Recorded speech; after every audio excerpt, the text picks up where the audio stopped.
आना चाहता हूं और अपोजिशन पार्टी कांग्रेस की प्रवक्ता प्रियंका गुप्ता हमारे साथ मौजूद हैं। प्रियंका जी, आपका स्वागत।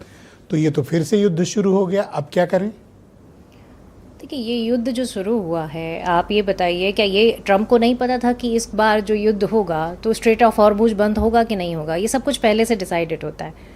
हकीकत ये है कि जिस तरीके से ये 36 डेज़ के करीब जो है हमें ग्रेस पीरियड मिला, उस पीरियड में हमने सस्ता तेल भी खरीदा, पर भारत ने उस तेल को सस्ता अपने जनता के लिए नहीं किया।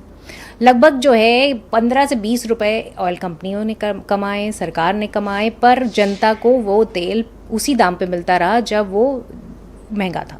आज वो 68 पॉइंट समथिंग के करीब पहुंच गया था, उसके बावजूद भी जनता को कोई रिलीफ नहीं दिया।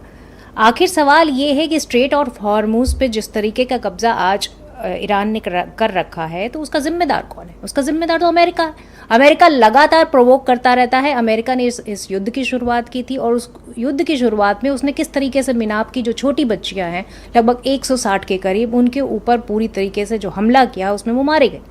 तो क्या ये अमेरिका को नहीं पता था कि वो शांत बैठेगा? पर अमेरिका ने इसे उकसाया, और अमेरिका हर बार ये करता है कि कुछ ना कुछ स्टेटमेंट देता है और मार्केट को मैनिपुलेट करता है, उसमें भी कमाई करता है।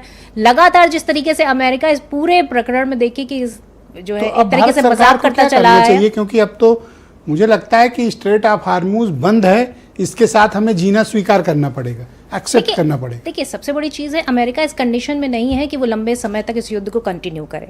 क्यों? अमेरिका की जो उनके इंटरनल पास क्या कमी है? अरे भाई, 2 बम आएंगे, रोज मारेंगे, चले जाएंगे। 1983 से, और हमारे जाफरी साहब मुज़ाकरात भी कराते रहेंगे बीच बीच में। 1983 से अब तक का सबसे कम जो ऑयल रिजर्व है वो अमेरिका के पास है, लगभग 32 प्लीज वेट जाफरी साहब, जरा राउंड कंप्लीट कर लूं। और मैं ये बड़ा अच्छा लग रहा है मुझे आपके साथ बातचीत। और उसके साथ में जो इंटरनल महंगाई है, जो तेल महंगा हो रहा है, उसकी वजह से वहां की जनता भी परेशान है, और मुझे नहीं लगता कि वहां की जो सीनेट है वो उनको अप्रूव करेगी। तो सबसे बड़ा सवाल ये है कि आखिर ये जो पूरा प्रकरण हुआ, इसका जिम्मेदार कौन है, और इस जिम्मेदारी को लेना पड़ेगा आपके हिसाब से? तो ट्रंप है। बिल्कुल है, डेफिनेटली है। ट्रंप शुरुआत ही ट्रंप ने की। एक अनप्रोवोक्ड एक कमर्शियल एलएनजी कैरियर पर अटैक करना, ठीक है, रास्ता बदल लिया था, तो कौन सा बंदूक लिए तोप लगाए बैठा था कि आपको गिरा दे? सबसे बड़ी चीज है, आपने उसको हम पे बंदूक नहीं, आप पे बंदूक है, तो नियम बदल गए। आपने मौका दिया। अरे हम पे भी बंदूक हो और आप पे बंदूक हो, फिर नियम की बात करो।